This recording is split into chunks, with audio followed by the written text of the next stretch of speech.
بسم اللہ الرحمن الرحیم۔ مومنین اکرام السلام علیکم۔ آج انتہائی اہم بحث کے ساتھ آپ کے سامنے حاضر ہوا ہوں، اور وہ بحث تعلق رکھتی ہے اسم اور معنی کے ساتھ۔ بہت سارے خطیب، بہت سارے ایسے لکھنے والے افراد اس بحث کو صحیح نہ سمجھنے کی وجہ سے بہت سارے مفاہیم کا غلط مطلب نکال کر مفہوم کو کہیں سے کہیں لے جاتے ہیں۔ آئیے آج کے اس مختصر ویڈیو کے اندر سمجھتے ہیں کہ معصومین علیہ السلام نے جو فرمایا کہ ہم اللہ کے اسماء حسنی ہیں، تو یہاں اس سے مراد کیا ہے۔ اس کے لیے سب سے پہلے ہمیں جاننا ہوگا اسم کسے کہتے ہیں۔ ہمارے معاشرے میں بھی کوئی بھی بچہ جب پیدا ہوتا ہے تو اس کا نام رکھا جاتا ہے۔ نام اس لیے رکھا جاتا ہے تاکہ وہ اس بچے کی پہچان کا ذریعہ بن سکے۔ جب بھی اس کا نام لیا جائے، زید ہے، خالد ہے، فلاں ہے، علی ہے، حسن ہے، حسین ہے، کوئی بھی نام اس کا رکھا جاتا ہے تو وہ نام اس کی ذات کی پہچان کا ذریعہ ہوتا ہے، ایک وسیلہ ہوتا ہے۔ تو عربی زبان میں بھی اسم اسی معنی میں استعمال ہوتا ہے، جیسا کہ راغب اصفہانی نے اپنی مفردات القرآن کے اندر پیج 428 کے اندر اس بات کو لکھا ہے، الاسم ما یعرف بہ ذات الشیء۔ اسم اس چیز کو کہتے ہیں کہ جس کے ذریعے کسی ذات کی پہچان کی جائے۔ اسم وہ شے ہے جو کسی ذات کی پہچان کا ذریعہ قرار پائے، یہ اسم ہے۔ اب اسم دو قسم کے ہو سکتے ہیں بنیادی طور پر، ویسے اور ساری اس میں بہت ساری اقسام اور چیزیں بن سکتی ہیں، لیکن ہمارا جس چیز کے ساتھ تعلق ہے اس کو دیکھیے گا۔ اس کی دو قسم ہو، یا تو اسم لفظی ہوگا، لفظوں کی صورت میں اس کو سامنے لایا جا رہا ہوگا، جس طرح کہ میں نے ابھی آپ کے سامنے کہا تھا کہ علی ہے، حسن ہے، حسین ہے، یا کوئی اور اس طرح کا نام ہے، یہ ہے اسماء لفظیہ۔ اور کچھ اسماء حقیقی ہوتے ہیں، خارجی ہوتے ہیں۔ کچھ شخصیات ایسی ہوتی ہیں جو کسی کی پہچان کا ذریعہ بنتی ہیں، کچھ ذاتیں ایسی ہوتی ہیں جو کسی ذات کی پہچان کا ذریعہ بنتی ہیں۔ تو جہاں پر لفظوں کی صورت میں نہ ہو بلکہ حقیقت خارجیہ رکھتا ہو تو اس کو اسم خارجی کہا جاتا ہے اور اسم حقیقی کہا جاتا ہے۔ ایک لفظی ہے، ایک حقیقی ہے، یہ دو اسماء ہیں، ان کو آپس میں خلط نہیں کرنا۔ اس لیے علماء نے اس کو اس طرح بیان کیا ہے، الاسم هو ما دل على الذات وبهذا الاعتبار تنقسم الاسماء الالہیہ الى قسمین، کہ اسم وہ چیز ہوتی ہے جو ذات پر دلالت کرتا ہے، اور اس اعتبار سے اسماء الہیہ یعنی کہ جو اللہ کے اسماء ہیں ان کی دو اقسام بنتی ہیں، الحقیقیت والجعلیت۔ جو میں نے آپ کو ترتیب بیان کی اس کے الٹ ہو گیا، یعنی کہ پہلے حقیقیہ بیان کیا، پھر جعلیہ یعنی کہ لفظیہ۔ فالاسماء الجعلیہ ہی الالفاظ التي وضعت للدلالة على الذات المقدسہ۔ کہتے ہیں کہ الفاظ اسماء جعلیہ یعنی کہ اسماء لفظیہ یہ اس لیے اختیار کیے جاتے ہیں تاکہ وہ کسی مقدس ذات کے اوپر دلالت کر سکیں، جبکہ اس کے برخلاف جو اسماء تکوینیہ اور حقیقیہ ہوتے ہیں ان کے بارے میں کہتے ہیں والاسماء التکوینیۃ ہی الممکنات الدالۃ بوجود حالہ علی وجود خالقہا۔ اسماء حقیقیہ اور اسماء تکوینیہ یہ وہ ممکنات ہوتے ہیں کہ جو اپنے وجود سے اپنے خالق کے وجود کے اوپر دلیل قرار پاتے ہیں۔ اس کا مطلب یہ ہے کہ جب ہم کہتے ہیں کہ اللہ، جب ہم کہتے ہیں خالق، جب ہم کہتے ہیں رازق، جب ہم کہتے ہیں رب، تو یہ سارے اسماء لفظیہ ہوتے ہیں جن میں سے کچھ ذاتی ہیں، کچھ صفاتی ہیں، جس طرح کہ لفظ اللہ خداوند متعال کے اسماء ذاتیہ میں سے ہے، اسی طرح لفظ خالق ہے، رازق ہے، یہ صفاتی ہیں، اس طرح ان کی تقسیم ہے۔ جبکہ اسماء خارجیہ اور تکوینیہ،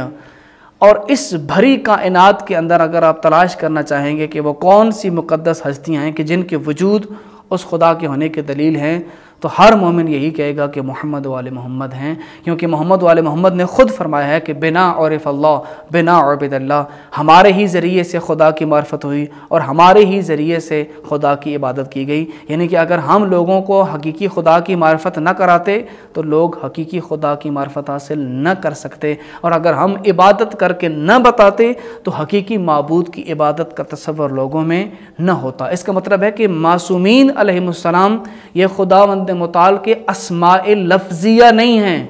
اسماء تکوینیہ اور خارجیہ ہیں۔ لہٰذا بہت سارے لوگوں نے یہاں پر آپس میں بعض کو خلط کرنے کی کوشش کی، جن میں سے ایک یہ باقر نثار زیدی بھی ہے کہ اس شخص نے، آپ کے سامنے انشاءاللہ تفصیل سے ہم بیان کریں گے، اس شخص نے ان دو چیزوں کو آپس میں مکس کر دیا۔ اس نے قرآن مجید کے اندر جہاں کہیں بھی لفظ اللہ دیکھا تو اس سے بھی اس نے مراد حضرت علی علیہ السلام کو لیا، ذات کو لے رہا ہے، کیونکہ یہ آئمہ جو ہیں وہ اسماء الہی ہیں۔ تو جب یہ اسماء الہی ہیں تو جہاں بھی قرآن میں لفظ احد استعمال ہوا، صمد استعمال ہوا، چاہے ذاتی اسم استعمال ہوا یا صفاتی استعمال ہوا، تو اس گمراہ انسان نے وہاں پر اس سے مراد حضرت علی علیہ السلام کو لیا۔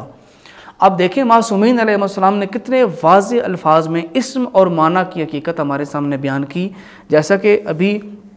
ہماری جو معتبر یعنی کہ جو اول درجے کی کتابوں میں سے آتی ہے وہ کتاب الکافی ہے، کہ جس میں ہر قسم کی روایات موجود ہیں، صحیح بھی ہیں، ضعیف بھی ہیں، ان کو دیکھ بھال کے پڑھنا پڑتا ہے۔ تو یہاں پر جو روایت آپ کے سامنے میں پیش کر رہا ہوں، اس میں معصوم یعنی کہ امام جعفر صادق علیہ السلام سے کسی شخص نے اللہ کے بارے میں پوچھا تھا، لفظ اللہ کے بارے میں سوال کیا، تو امام نے بہت ہی عمدہ طریقے سے اس کی وضاحت کی، جس کا تعلق ہماری آج کی اسی بات کے ساتھ ہے۔ تو امام نے فرمایا کہ اے ہشام یاد رکھ، اللہ مشتق من الہ، کہ لفظ اللہ مشتق ہے الہ یعنی معبود سے،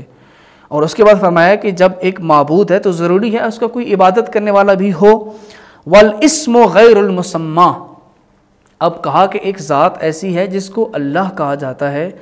تو مسمى ہے ذات پروردگار، اور اس پر دلالت کرنے والا اسم ہے لفظ اللہ، اور یہ لفظ اللہ اس ذات کا غیر ہے، یعنی کہ یہ لفظ اللہ یہ